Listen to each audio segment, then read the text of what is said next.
Uh, the two poems which I'm going to take today first is Oh, I wish I looked after me teeth.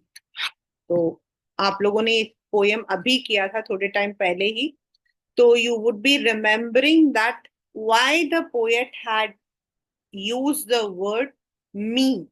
आपके paper में जो पहला question you can expect is that why she has used me. यहाँ पर एक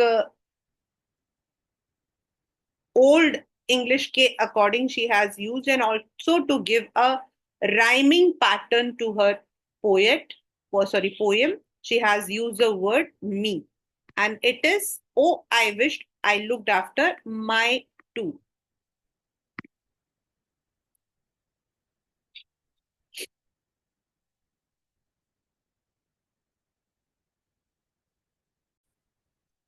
So that is why she has used the word me teeth. And why the second question comes is कि why the poet has used, what does it mean? Oh I wish. तो ये जो ओ use किया है, this exclamation, this is a regret. The tone is regret. तो यहाँ पे मैंने लिखा हुआ है already that the tone is regret. तो जो नेम है आपके पेपर में ये क्वेश्चन आता है या आ सकता है कि justify the title oh I wish I looked after me teeth. तो ये जो जस्टिफिकेशन है उसके लिए हमारा सबसे पहले यही है कि she is regretting. And now why she is regretting? Because we are bound to. हम लोग जो है कभी भी जब टाइम से हमें कोई चीज करनी होती है तो हम नहीं करते हैं और बाद में हम पछताते हैं. लेकिन फिर हिंदी में बोलते हैं ना, एक कहावत होती है, अब पछताए होत क्या जब चिड़िया चुग गई खेत. तो यही वो हाल होता है. The poet is Pam Ayres. She is in fact a woman, and the rhyming scheme used in the poem is AABBA. First, the theme. The theme is about oral hygiene. The theme is about the innocence of our childhood. मतलब अलग अलग themes आती हैं class 9. It can also be the innocence, ignorance. Innocence, ignorance मतलब हम ignore करते हैं चीजों को क्योंकि हमें लगता है कि हम तो बहुत बड़े हैं, हमें तो सब कुछ आता है. तो that is how normally we ignore things. तो oral hygiene, innocence, ignorance. The poet is writing the entire poem in the tone of regret. She is regretting for her behavior that she had been since so many years. The first is the poet right now is grown old. वो बड़ी हो चुकी हैं and she is sitting in the dentist clinic on a dental chair, and she has got lots of problems. She has got cavities, and the doctor had advised for some drilling, some filling. मतलब उसके अंदर जो है छेद करके कुछ जो उसके कैविटीज बन गई हैं उनको अमालगम के through, that through the mercury he was suppose to fill it. And of course इन सब के लिए she was also undergoing the pain. एक हमारे तमिल में कहावत होती है कि आप कोई भी दर्द को सहन कर सकते हो but you can not tolerate tooth pain, because it is, जो टूथ पेन होता है वो हमारे हेड को सीधा, बिकॉज ये जो नर्व्स होती हैं they are connected, so we have severe pain. So she is also undergoing the pain and also the pain of injections, drilling, everything. At that time, वो मतलब वो टाइम है जब वो वहां बैठी है और उसके दिमाग में वो छोटी छोटी बात आ रही है जो वो बचपन में करती थी. बचपन में उसको मीठा खाने का बहुत शौक था. She had a sweet tooth. Sweet tooth का मतलब होता है a person who is having the craze of eating sweets. बहुत, मतलब ऐसा नहीं है कि क्रीज नहीं, क्रेज सबको नहीं होता, होता है, लेकिन कुछ कुछ लोगों को स्वीट टूथ होता है, मतलब उनको बिना मीठा खाए तो खाना ही नहीं पचता है। देर आर पीपल, कुछ लोगों में हैबिट होती है, जैसे रिचुअल्स होते हैं, लेकिन कुछ लोगों की अपनी पर्सनल आदत होती है कि without sweet they are not able to, कुछ तो खाएंगे वो। I had one friend, she used to take at least jaggery. खाना खाने के बाद अगर उन्हें कुछ नहीं मिलता था तो वो जरूर इतना सा लेकर आएंगी, लेकिन वो खाएंगी जैगरी जरूर। People are there who have such habits. तो बचपन में this woman also had the sweet tooth. She could not control it, and she would buy all kinds of sweets that was available in the market. She would not only buy the sweets, candies, lollipop, the hard gobstoppers जो कि चबाने में जो बिल्कुल मुश्किल होते हैं, वो हर वो छोटी चीज वो खाती थी जिससे कि उसके दांत खराब हो जाए। अब उसको लगता है कि अगर मैंने वो पैसा बचाया होता, if I had save that money, और मैंने स्वीट्स की जगह कुछ और खरीदा होता, तो शायद मेरे दांत इतने खराब नहीं होते।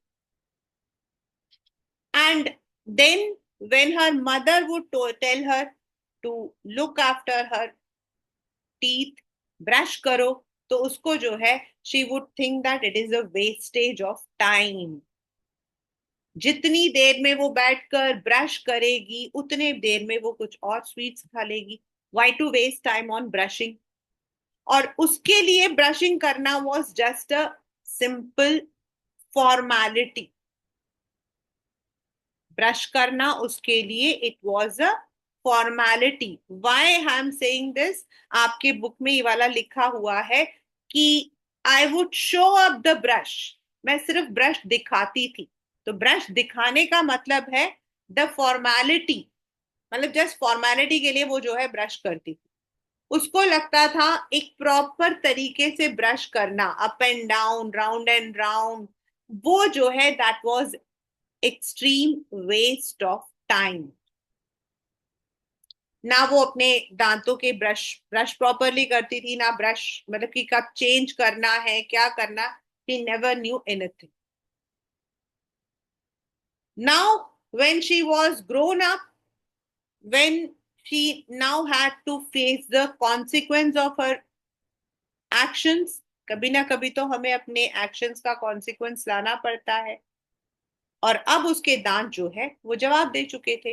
And she has to sit in the dentist chair. The dentist is now giving so many injections, और अब उसको याद आ रहा है कि how she use to make fun of her mother. उसकी जो मदर थी, she had a false teeth. ये मैंने बना भी रखा है सब कुछ आपके लिए। एंड तब वो अपनी मदर का जो है मजाक उड़ाती थी। when those false teeth, क्योंकि उन्हें बाहर निकालना पड़ता था डेंचर को, and that had to be kept in the water. Soft होने के लिए उन्हें वाटर में रखना पड़ता था। तो when she would look at them she would be making fun। लेकिन अब उसको लग रहा था कि शायद उसको भी इसकी जरूरत पड़ेगी, since she had not looked after her teeth। So that is the poem, Oh, I Wish I Looked After My Teeth।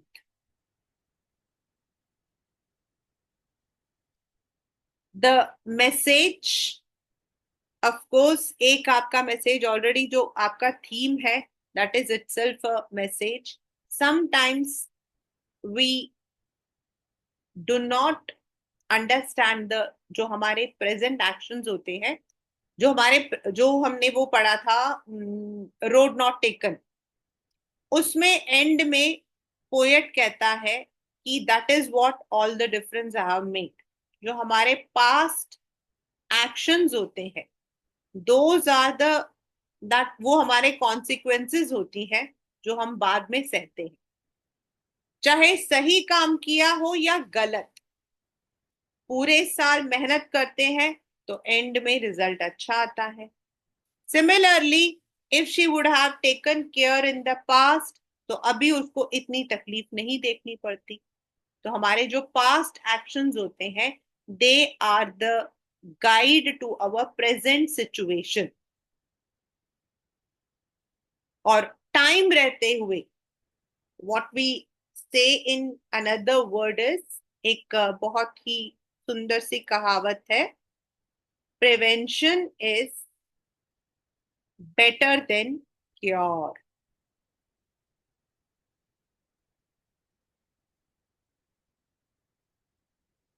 And this is always for our medical health. हमारे जो मेडिकल हेल्थ होता है उसका सबसे बड़ा reason यही होता है कि हम लोग जो है, we are very ignorant towards our health. छोटी मोटी तकलीफों को तो हम लोग देखते ही नहीं है। Even I am like that, मैं खुद भी ऐसी ही हूँ। आई व्हाट शुड आई से, normally I'll not go to the doctor if I have small problems. The message is pay attention to your oral health, visit dentist regularly, do not eat too much of sweets or chocolates, and if you are eating it, अगर आप लेते हो, तो doctors कहते हैं कि if you want to eat sweets you should always brush your teeth. Yes, sweets खाने के बाद ब्रश करने, टीथ को ब्रश करने के बाद तो मजा तो आएगा नहीं, लेकिन उससे ज्यादा बाद में जो तकलीफ होती है, चीजें जो फंस जाती है, that causes bad breath, poor cavities, वो बेटर है। So that is the message of this poem. That is what we call as, oh, I wish I looked after me teeth. Right? Now the second poem which I'm going to do to now is Song of the Rain. थोड़ा सा अलग है, थोड़ा सा। The reason why I said is, we may not be very much aware about the words what are used in this. Like इसके अंदर काफी चीजें, इश्तार, गॉड ऑफ इश्तार, क्राउन, ऐसे वर्ड्स यूज करे हैं, तो थोड़ा हम लोगों के लिए लगता है कि something which is not that much very common. The poem is an appreciation. सबसे पहला जो इसका थीम है वो है कि ये एक पोयम जो है वो एक अप्रिसिएशन है। अप्रिसिएशन मतलब the poet is appreciating the actions of rain. Rain अगर ना हो, हाँ ज्यादा हो तो तकलीफ है, लेकिन अगर ना हो तो we cannot get food, we cannot get pure breath, we will not be able to get water, because rain is the one which feeds the river. आपके एसएसटी में है ड्रेनेज वाला चैप्टर। एंड द थीम, इसीलिए the theme is importance of rain. The poem is written by Khalil Gibran. It is an appreciation towards rain. और यहाँ पर जो rain है, it has been personified because it is describing itself like a human being. जैसे एक human being होता है, वैसे there is a description. अब there are different things, different types. I repeat, different things, different types, which the rain is having. अब कहते हैं कि जो रेन है, when it is falling down like a drizzle, बिल्कुल हल्की हल्की बूंदा बांदी जब होती है, and from the grayish cloud, जब ग्रे क्लाउड से वो नीचे गिरती है तो दूर से देखने में इट रिजेंबल्स थ्रेड्स, ऐसा लगता है सिल्वरी थ्रेड्स हो, क्योंकि वो कलर दूर से देखने में, वाटर का जो कलर होता है doesn't have any colour, but वो दूर से देखने में ऐसा लगता है as if they are silver. तो the first thing the rain does it compares itself to the thread, silvery threads. Then it says कि वो जो सिल्वरी थ्रेड है, वो जो बारिश है, when it falls down on this earth, जब वो इस जमीन पर गिरती है, तो then the water is taken to the fields and valleys, यानी कि पानी जो है वहां पर जो फील्ड्स हैं उनको पानी मिलता है, वैली में पानी आता है, there is water everywhere, the availability of water is made.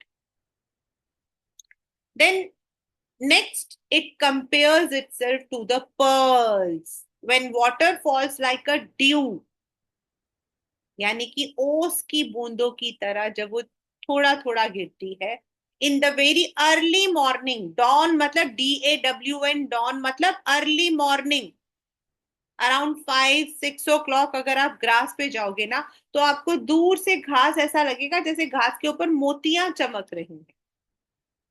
Even on the glass panes also it looks, कभी कभी तो ग्लास पेन्स पर भी लगती है जैसे छोटी छोटी सी मोतियां चमक रही हैं। और इसको वो कहती है कि the it is as if the pearls have been plucked from the goddess of Ishtar. Why goddess of इश्तार?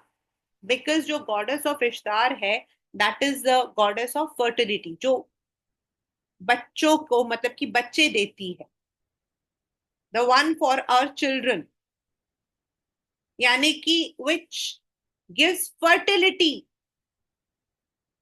Soil को फर्टिलिटी बहुत जरूरी होती है, और वो फर्टिलिटी कहाँ से आएगी? जब पानी होगा उसमें तब। एंड दूर से वो देखने में ऐसे लगते हैं as if the pearls are spread on the garden.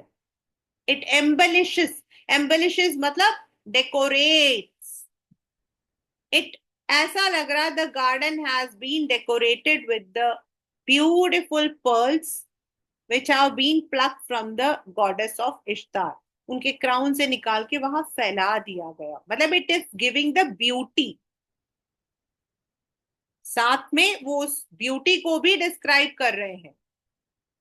Then further it has different, I said ना, टाइप्स, काइंड्स। तो बारिश गिरती है तो अलग अलग तरीके के आपकी इंटेंसिटी होती है, the intensity is different. Intensity मतलब जब वो गिरती है, जब वो चलती है, तो देर is a speed, and that it describes slow, जब धीरे धीरे, ग्रेजुअल थोड़ी हल्की बारिश, और वाइल्ड, लाफ, क्राई, जो ये वर्ड्स यूज हुए हैं, this is because when it is falling slowly, तो सारे के सारे आपके जो वैलीज हैं उनमें स्माइल आता है। Then the fields look beautiful, and in the mountains they look wild. जब हिल्स में बारिश होती है तो बहुत तेज होती है, तो यहाँ पर वो जो इंटेंसिटी है, धीरे या फिर माइल्ड, ग्रेजुअल या वाइल्ड, उसके लिए यूज हुआ। और ऐसे बारिश बरसाते बरसाते it gives use to many things, like जो फील्ड है, किसान लोग क्या करते हैं, वो फील्ड को तैयार कर देते हैं, and then they wait for the rainfall to come down. वो लोग वेट करते हैं कि फील्ड में पानी आए, तो उनका जो मतलब कि जो फार्म है दैट इज इरिगेटेड। और जो क्लाउड्स है वो भारी है, why? Because when the clouds move they have to come down, उनमें से बरसात पानी जो है नीचे उतरना पड़ता है। तो यहाँ पर वो जो क्लाउड जो भारी है जिसमें पानी है, It has been compared to an ill person, to a sick person. मतलब जैसे बीमार आदमी होता है वो चल नहीं पाता है. Similarly, the clouds are unable to move because they are very heavy and they want to come down as a rainfall. And इसको वो describe करती है that it is as if the rain is a messenger between the clouds and the field. Field पानी चाहता है, cloud पानी देना चाहता है. वो लेना चाहता है, वो देना चाहता है, और इन दोनों लेन देन के बीच का मैसेंजर कौन है? The rain. It quenches the thirst of one, it ails the ailment of others. Field की जो प्यास है उसको वो बुझाती है, और जो क्लाउड की जो बीमारी है उसको दूर करती. मतलब उसका कहने का मतलब है when the rainfall comes down, clouds आपके हल्के हो जाते हैं एंड फील्ड्स जो है उनको पानी मिल जाता है. So it acts as an messenger.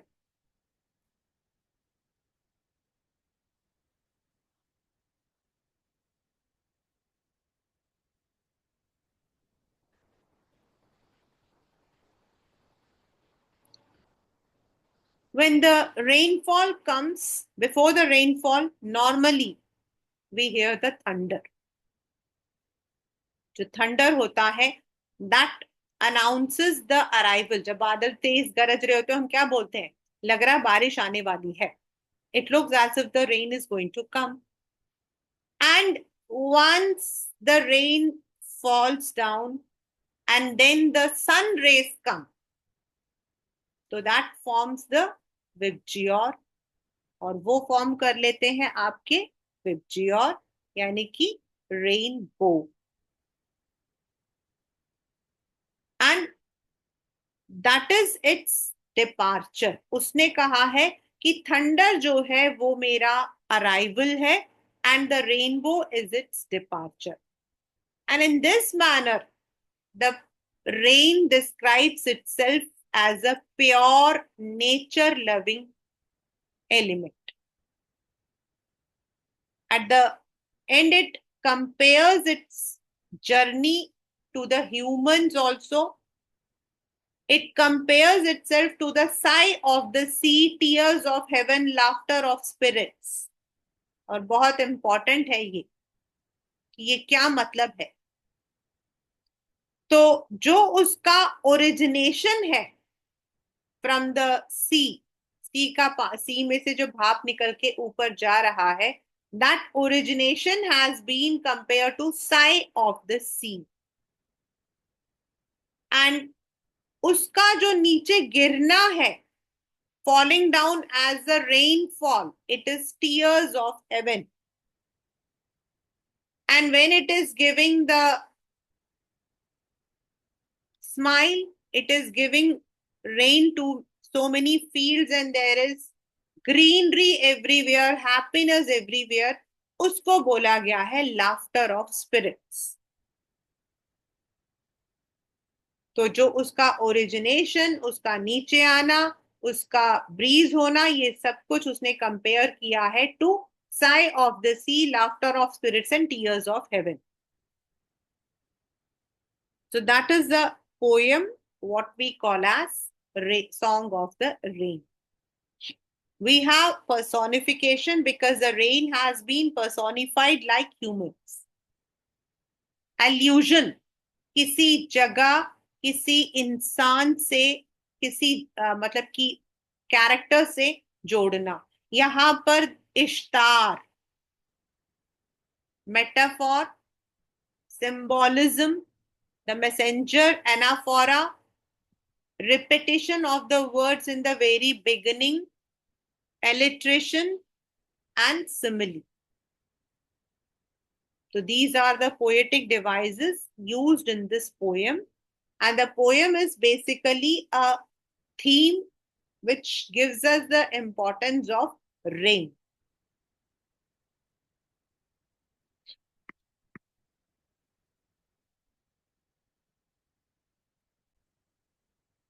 Now we are moving to the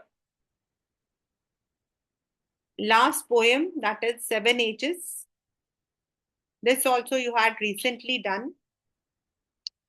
Seven Ages जो है, it is a comparison, a metaphor.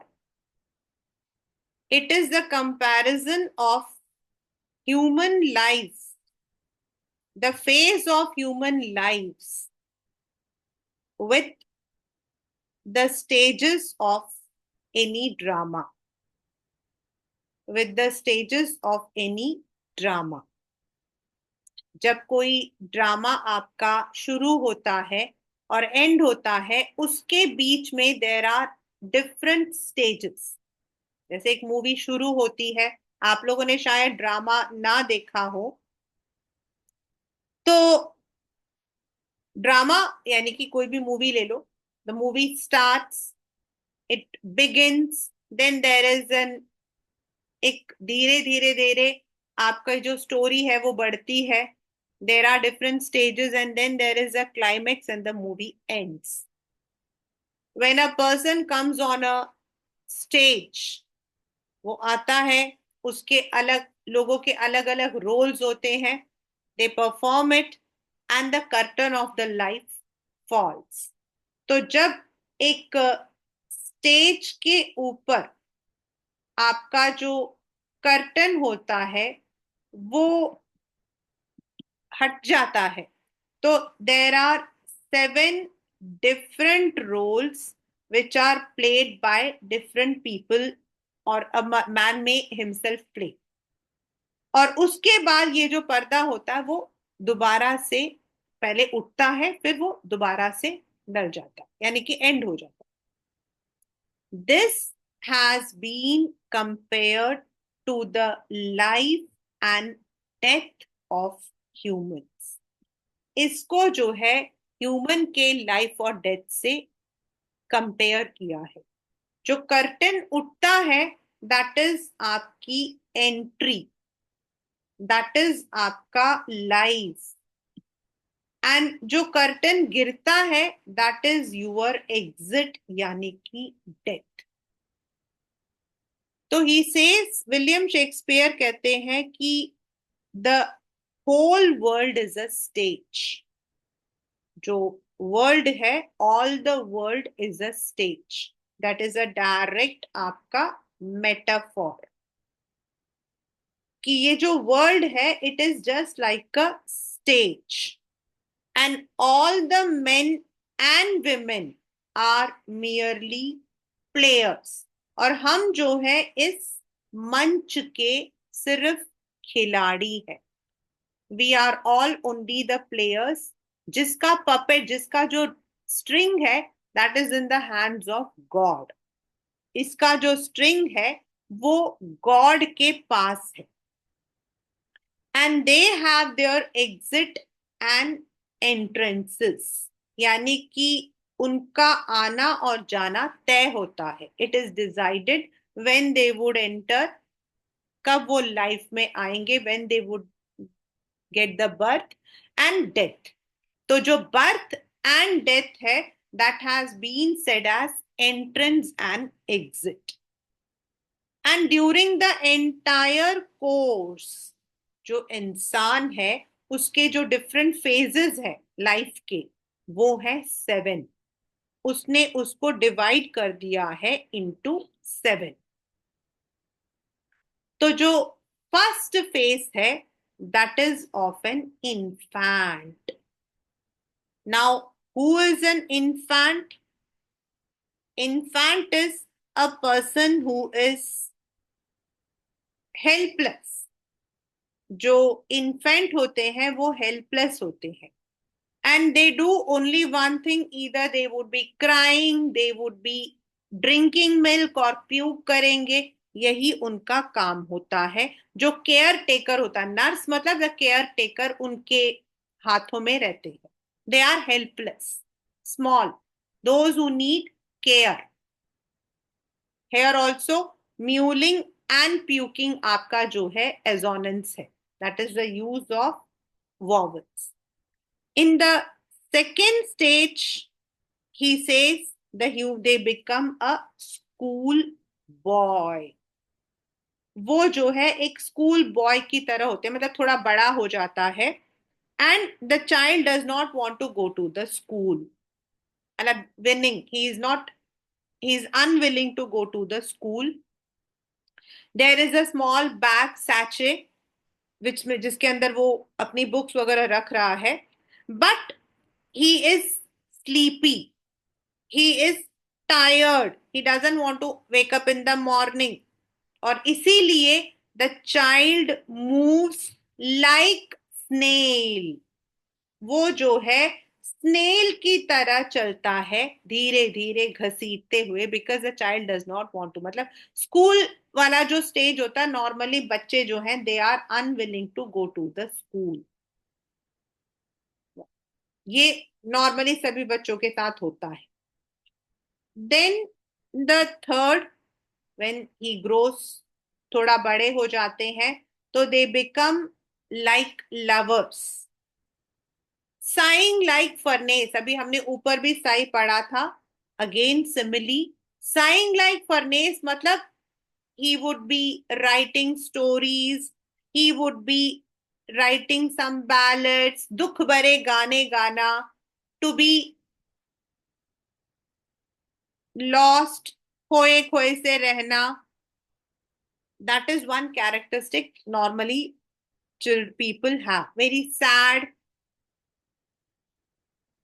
Then the fourth stage, and that is when the person is like a soldier, means youth। आपका यहाँ पर और बड़ा हो जाता है, मतलब from soldier, soldier is also the second form of youth.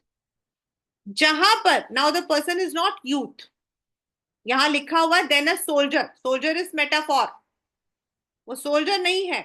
It means the person has strange promises, मतलब वो ये एज ऐसा होता है जब हमें पता नहीं होता, हम हिंदी में बोलते हैं गरम खून है भाई।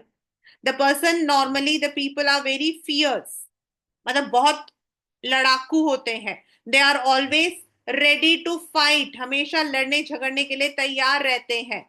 And they want the fame at the bubbles eye, मतलब उनको ये नहीं पता है कि इस फेम के लिए हमें मेहनत करना पड़ता है। वो चाहते हैं उनको इंस्टेंट फेम मिले, चाहे उसके लिए उनको अपनी जान क्यों ना गंवानी पड़े, चाहे उसके लिए उनको अपनी जान को जोखिम में क्यों ना डालना पड़े। They take all the risk, they want to be famous, they want to be fierce, they fight. मतलब छोटी छोटी बातों पे उनमें गुस्सा आ जाता है। That's a stage of humans when normally they feel that they are very energetic. 22 to 35, if you see, this age is always there. They don't understand, अगर हम उनको बोलते हैं, they are not that much able to, गुस्सा आता है। Then the fifth stage, इसको उसने कंपेयर किया है to justice.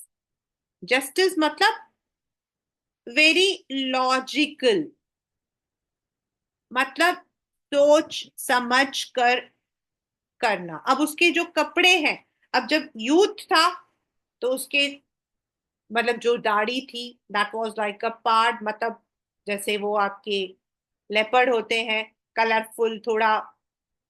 But when the person grows to the justice stage, तो the person becomes bit formal, मतलब उसके कपड़े पहनने के तरीके थोड़े अलग हो जाते हैं। बियर्ड और फॉर्मल कट, मतलब the person becomes bit logical formal, वो रंगीन नहीं होते। And the person has many experiences, उसने अभी तक की अपनी जो लाइफ होती है उसके एक्सपीरियंसेस उसके पास होते हैं। And they tell this to others, वो अपने इन एक्सपीरियंसेस को दूसरों के साथ शेयर करते हैं। उनकी जो आंखें होती हैं वो थोड़ी सिवियर, मतलब थोड़ी सीरियस होती हैं। And they have lots of experiences that they have gathered from their life, so they tell others about the same, ki how they have faced the life, what are the problems they have faced. Then the sixth stage, थोड़ा आपका जो है, यहाँ आपका middle age था, थोड़ा middle to old. Now the person becomes lean, थोड़ा पतला हो जाता है। कपड़े जो है वो बहुत ज्यादा फैशनेबल नहीं पहनना चाहते, they want to wear the slippers. And दो स्पेक्स होते हैं, आंखों में चश्मा लग जाता है due to the age that comes on their nose, चश्मा नीचे नाक पर आने शुरू हो जाते हैं। There are wrinkles on their face, that is pouch on sides, मतलब wrinkles on their face, pouches on side मतलब रिंकल्स। और वो जो उनका पहले जो एक आवाज में बुलंदी होती है, that shrinks. And there is a treble, उनकी आवाज में एक विजल टाइप आवाज होती है। ट्रेबल मतलब अ हाई वॉइस। और उनमें जब वो बोलते हैं तो slightly it looks as if there is a whistling sound side to side. There is a change in their tone, in their voice, in their attire, उनके ड्रेस में, उनके बात करने के तरीके में थोड़ा सा चेंज आ जाता है। And the last stage is extreme old age, बिल्कुल आपका last stage, last scene of all, that ends this strange eventful history. मतलब eventful history here is refer to the human life. And this is like a second childhood. Why the, ये वाला काफी repeated paper में रहता है कि why the last stage is repeated to second childhoodness, because the person becomes forgetful, उसकी यादाश्त धीरे धीरे कमजोर होती है। ही बिकम्स ऑब्लीवियस, ऑब्लीवियस मतलब भूल जाना, भूल जाना। And slowly slowly his eyes, his eyesight, his teeth, his taste, ये जो है धीरे धीरे जो है सब कुछ खत्म हो जाता है। उनका टेस्ट, उनके आई साइट्स, उनकी सब कुछ खत्म हो जाता है। And he forgets everything and there is no one around him. जैसे आपके इन्फेंट के अंदर we are helpless, a person is helpless. Similarly, in the seventh stage also the person is helpless. And that is why जो आपका seventh stage है, it has been said as second childhoodness. उसको भी बचपना, दूसरा बचपना इसलिए बोला है because the person becomes dependent on others. And this is how the end comes. That is seven ages in which the man plays so many roles, different kinds of roles. With the rise of the curtain, that is life, birth, he enters into this world. And when the curtain falls down, yani ki death, he exits from this earth. The poem is written in free verse, means there is no defined rhyming scheme. Then we have many kinds of poetic devices like shrunk, shank, shrunk, shank, जो ये word लिखा हुआ है, तो this is आपका electrician. Then simile, creeping like snail, you have. Then metaphor, all the world is a stage, ये काफी बार आता है। All the world is a stage वाला काफी बार आता है कि why the poet uses this metaphor.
So that's the poem Seven Ages.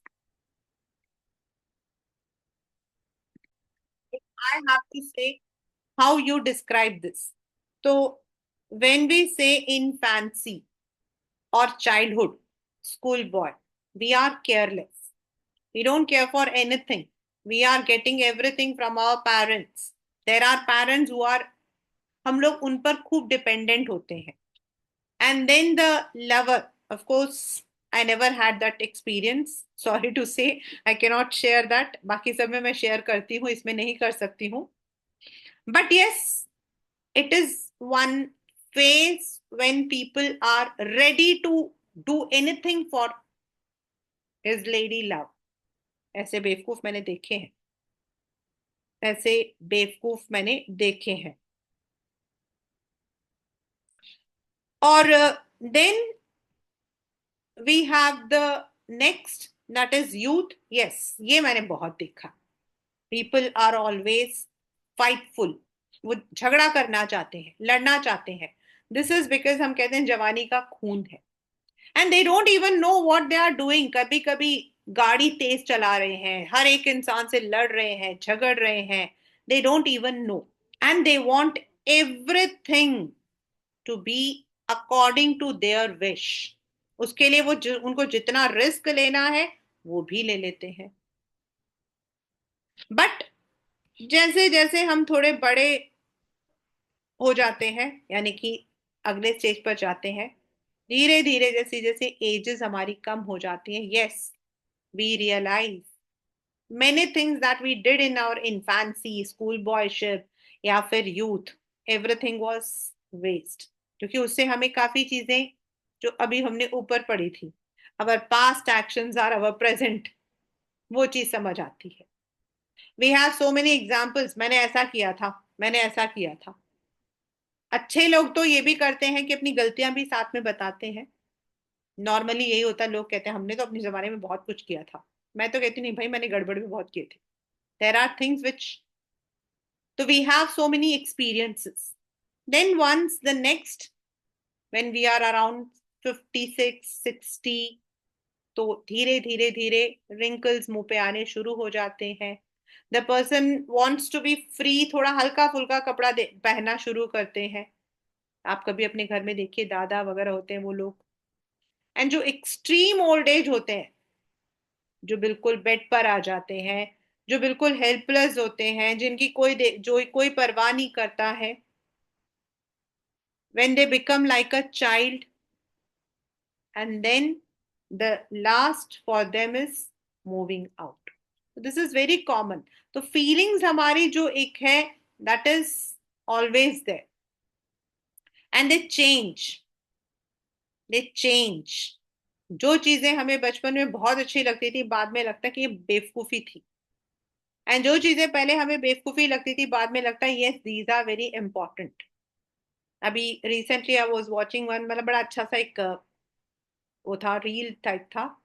The girl, she is a girl, और वो लड़की जो है अपनी मम्मी को बोलती है, 15 16 की होती है, तो शी सेज मम्मा आप मेरी कोई बात नहीं समझती हो, मम्मा बिल्कुल नहीं समझते, mama I hate you. And then she grows up, बड़ी हो जाती है, अब वो ऑफिस जाती है, तो she understands. And then she comes to her mother and she says mama, तो उसकी मम्मा कहती है why do you tell me, वो कहते हैं, आप ही तो हो मेरी फ्रेंड.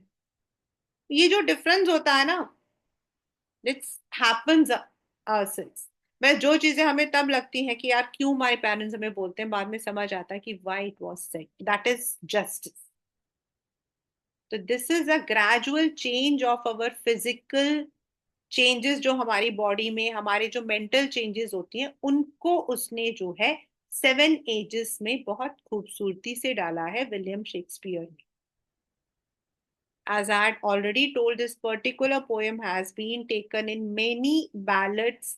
कई मतलब ऐसे बन चुके हैं, हिंदी में भी, इंग्लिश में भी, in all the languages this particular poem has been taken. बहुत अच्छा लगता है, मैंने देखा भी हुआ है, मतलब it's a very beautiful one.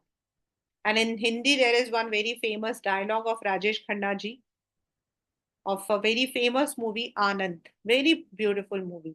Amitabh Bachchan ji and Rajesh Khanna ji, उसमें ये वर्ड बोलता है वो, कि ये दुनिया जो है वो रंगमंच है, और हम जो है हम इसके कट मतलब कि जो हम कठपुतलियां हैं और इसकी जो डोर है वो भगवान के पास है.